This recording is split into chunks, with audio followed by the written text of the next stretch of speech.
Specs reveal ng ating bagong big bike. Bigat nga lang din yung presyo niya. Sabi-sabi ay around, market value niya ngayon ay around yan. Tapos carbon po yung kanyang mga tip. Sa pagkakaalam ko ay nasa more or less yan. Pero yan, tingnan nyo, halos lahat ho ng inner fairings niya ay carbon. Ultimo ito, forged carbon. Okay naman, first time tayo makapasok ngayon sa expressway at gamit natin to, si Lumba.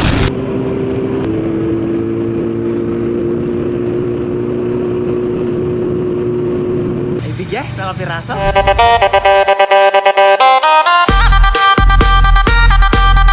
Ganda ng gising ko dahil naiuwi na natin ang ating BMW S1000RR M-Package na ating bagong alaga. At nandito nga rin pala sa garahe ang big bike ni Kuya Pots, Kawasaki ZH2. Yan, nakipark din muna siya dito at yan, magkasama ang aming alaga. Pero ngayong araw mga kainaman, dahil nung kinuha natin to, yan o, kainaman putik. Carbon yan o, carbon load yan. Kainaman nga lang ang putik. Ito yung mga tambutso niya, sobrang dumi. Hanggang dito sa ibabaw. Dahil nung kinuha natin mga kainaman, itong ating alaga na ito, ay inabot tayo ng ulan. Kaya mapapansin nyo, talagang walang kadeta-detalye at punong-puno ng putik. O, lahat ng part. At ayun mga kainaman, napag-busy tayo. Tara, i-cold start na natin. Medyo maingay nga lang to. Pasensya na po mga kapitbahay.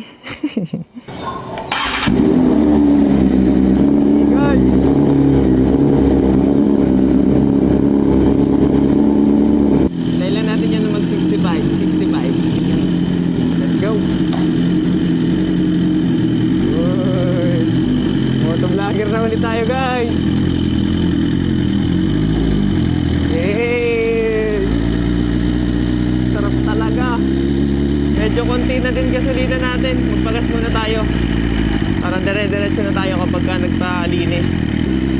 Maganda nga pala dito mga kainaman. Automatic na namamatay yung signal light nito. Nag-signal light tayo sa kaliwa. Pag alam niyang nakaliguan sa kaliwa, ayun, mapapansin nyo, hindi na nag-flip. Patay na.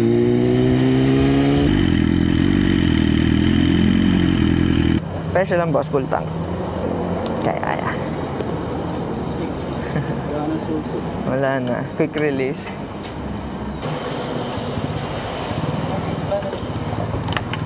Mapapansin nyo, ultimo TFT display natin, puro putik. Lala ng ulan kahapon. Meron tayo sa Carmachan.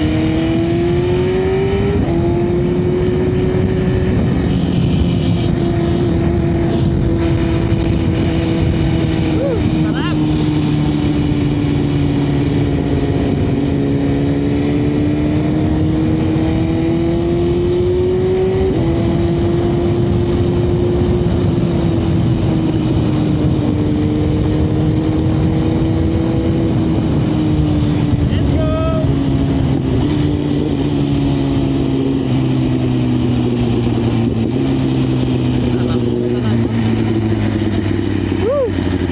Grabing feelings.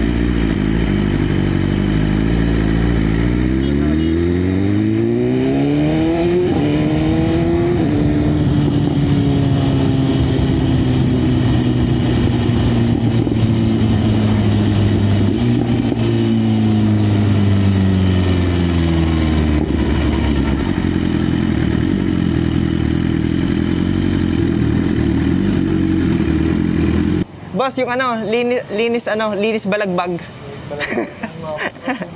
Kaya naman dumi.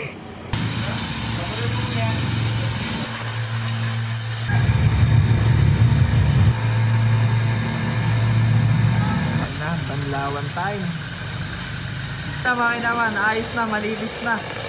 Matapos ang ilang oras ng paglilinis. Nadala rin ang pogi na Ay bigya, nakapiraso.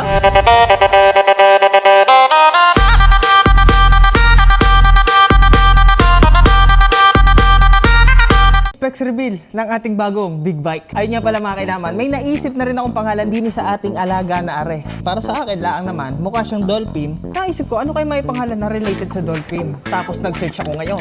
Ano ba ang Tagalog sa dolphin? Pow! Ay, ang tawag pala sa dolphin ay Lumba o Lumba. Eh di, gawin na lang natin. Puro Luna din naman ang pangalan ng mga alaga natin. Si Lulu, si Lupi. Eh di siya, si Lumba. Umpisahan natin. Dahil nakikita ko sa comment section, marami sa inyo ang nagtatalo kung ari daw ba ay M-Package o hindi. Ito hong ating big bike na ito ay BMW S1000 RR M-Package. Ayan. Itong release na ito kasing ating motor ay 2021 acquired. At nung panahon na iyon, itong ganitong colorway lang ang release na M-Package. Kumbaga pag nakakita kayo ng ganitong klase ng kulay ng motor, itong colorway na ito, itong decals na ito, automatic M-Package. Tsaka makikita nyo yan dito. Kaya makikita nyo, may mga logo siya, M-Package. Pero yon, yung colorway na ito mga kainaman, basta itong colorway na ito nakita nyo, na-release noong taon na 2020 to 2021, automatic M-Package po siya. At kaya naman ako'y na-inlove agad din ng pagkakita ko mga kainaman, gawa ng medyo loaded na siya ng mga pyesa. Yan, makikita nyo nga, carbon lodi. Yan, hindi nyo pa yan masyado nakikita ng mga nakaraan kasi hindi naman natin na-i-focus yan. Pero yan, tingnan nyo, halos lahat ho ng inner fairings niya ay carbon. Ultimo ito, forged carbon ang ating engine cover. Ito, lahat ito, ultimo chain cover. At yung tire hugger ba ang tawag dito, lahat ho yan ay carbon lodi. Ultimo dito sa ating crankcase cover dito, forged carbon po yan. Mga totoong carbon po yan.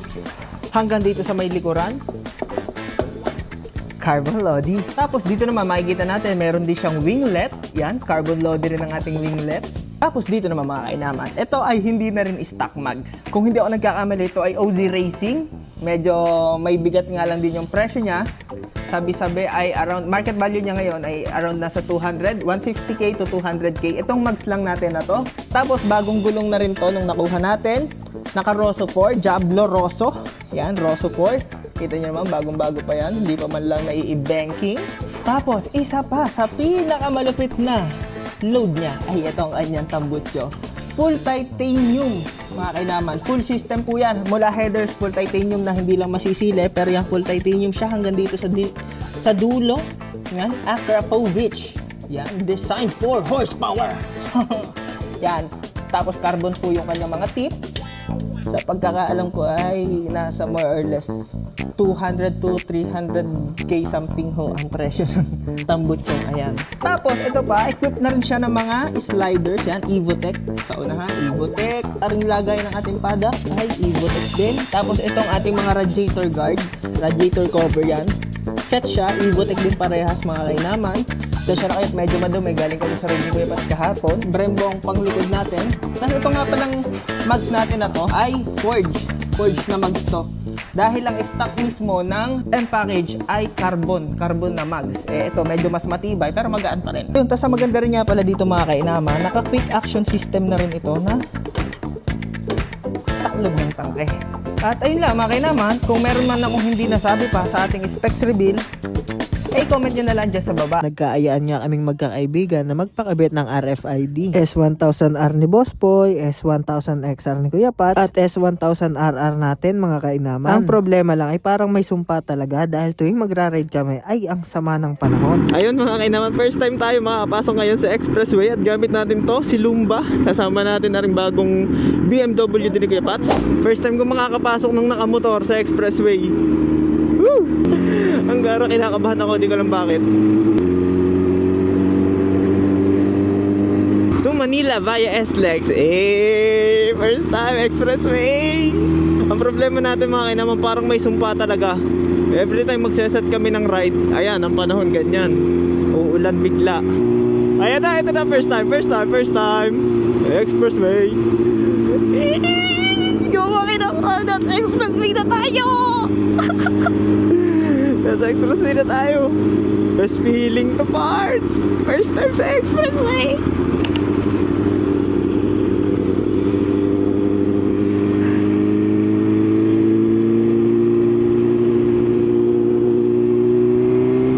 Enjoy naman natin.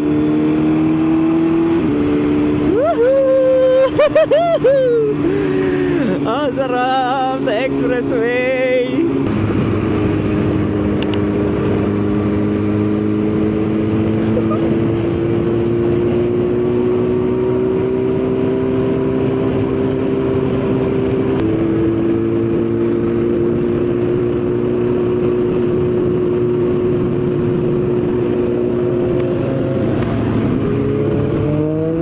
dito naman tayo ngayon magpapakabit ng RFID mga kainaman.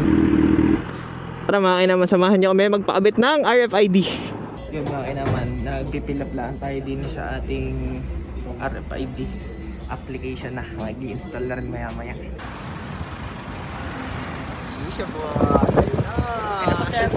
Thank you so much po. Ayun mga kainama, nakatapos na tayo magpakabit. Okay, first time naman natin na dadaan dito sa toll gate. First time sa toll. Woo! First time dadaan ng naka motor. Ay, hindi in-scan? Hindi kailangan? Awit na yan? First time pa naman natin, sabay hindi in-scan. Awit na yan. Nakita sana natin kung may balance na. Ngayon naman, pupunta tayo sa SLEX. Papagpapit na tayo ng Easy Trip. Auto sweep na lang kulang natin. Pass through. Uy, may balance pa tayo. 70. Angas ah. So bali ngayon mga kainama, ang kailangan na lang natin is yung replacement ng card kasi meron na tayo nakakabit dito. Ito para sa Easy Trip, ito naman para sa Auto Swift. Hello po, saan po kayo sa vlog dyan? Shout kay kuya. May namit tayong kainaman. Boss, yeah, birthday mo pala boss. Happy birthday sa'yo boss. Ikikis ka raw ni Kuya Pats, yun ang gift namin sa'yo. Hey, blow the candle. Ay, blow the candle. Yun mga kainaman, tamang fill up tayo din eh. So mga kainaman, meron na tayong bagong card. Ayan na si Bossy, tinatanggal niya na ang ating luma. Yun, naikapit na yung bago. Eh, tatlong RFID na yan. Kutkutin na lang natin yan. Oh, thank you ulit. Thank you po, thank you. Yun, mga kainaman, nakapagpakabit na tayo.